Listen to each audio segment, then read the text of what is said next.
my first discovery of the importance of music to life was completely an exposure to traditional and local Chinese music in the province of Shandong, that's just north of Beijing, Peking.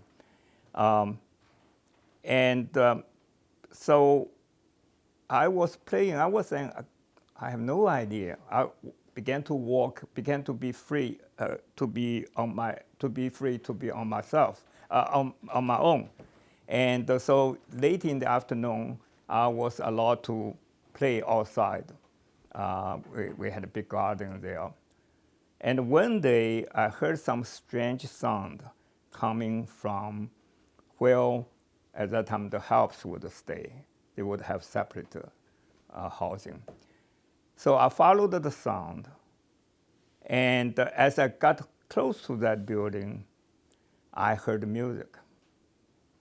The first time I was aware of music. As I tried to get into the room, I began to understand.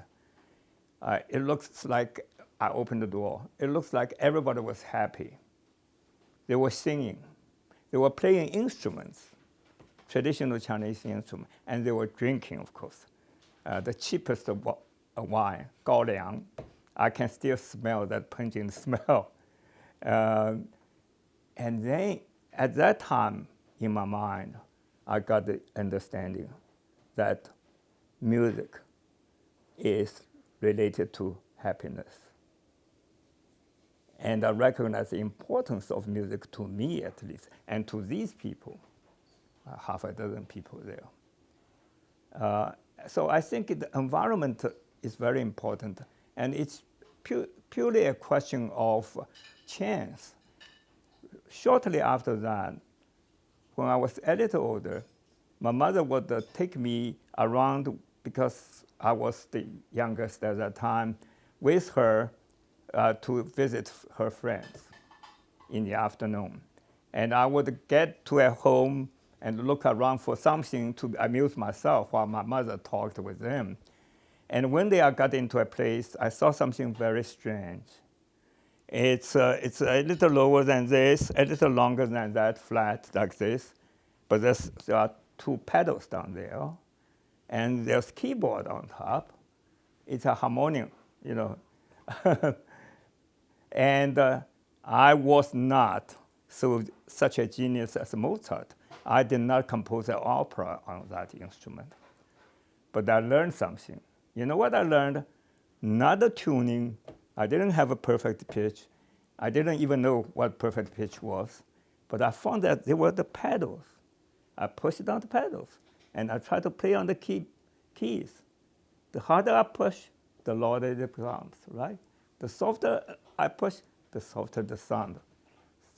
And that stuck in my mind. And if you ever go to Paul Zacher Foundation, check on my music, you will see I probably have used more crescendo diminuendo than Debussy ever did. That's purely because I got the pleasure of hearing the sound up and down. And that's why in my music you can see I use not real microtone, but just to tell people to make a slow vibrato and all that constantly. I cannot resist that temptation. Even I'm right on almost 90. That's what I was saying. Your background is so important, your environment. With your environment, heritage.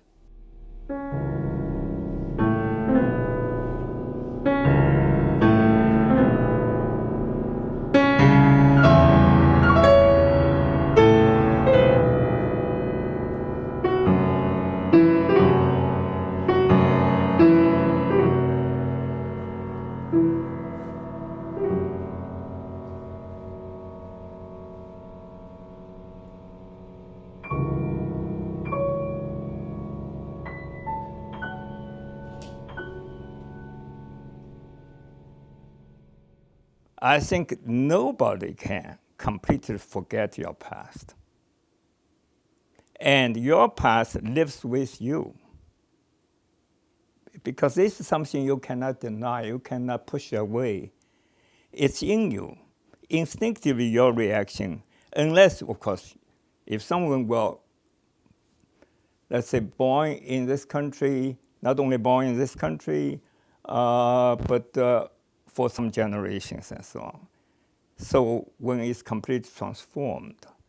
But otherwise, I don't believe so. I think it's there. I can watch this in the case of my own grandchildren, for example.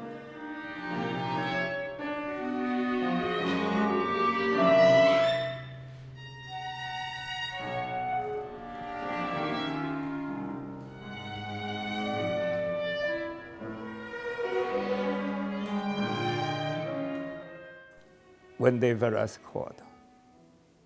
And so I came to see him. Before I came, I was so worried about bringing a piece.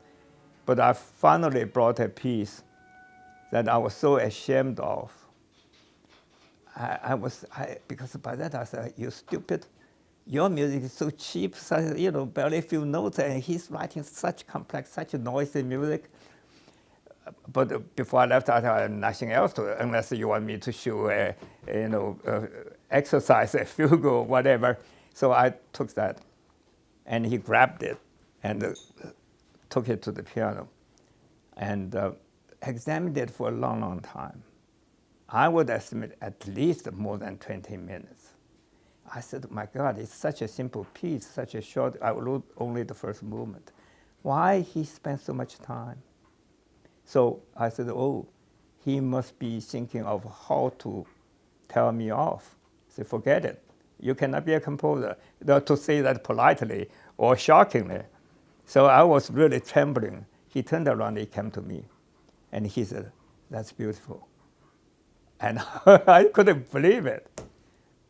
And then I realized he was asking the same question I was asking, how come the music is so simple? And apparently it attracted his attention. And from then on, yes, life changed. And we sort of worked out very well with each other in terms of our temperament and all that. I studied with him for only a few months. I think it was July, August I met him, and by October, before November, he got me to help him as assistant already. So he really had the confidence in me from the very beginning. So our relationship was very, very unusual.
As a composer, I think I'm different from the majority of them.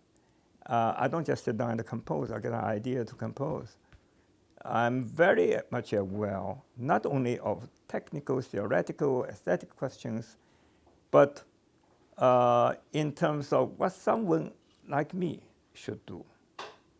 I did not think I should write music just for fun, just for myself, or just for performers who like to do it. I didn't want to repeat myself. I felt my job, it's not that I felt I had the responsibility, it's just I want to do that. My job is to, as much as I could, as a modern person, to look back at the Chinese heritage and really ask the question, does it deserve to continue? My ancestors gave it up by the end of 19th century.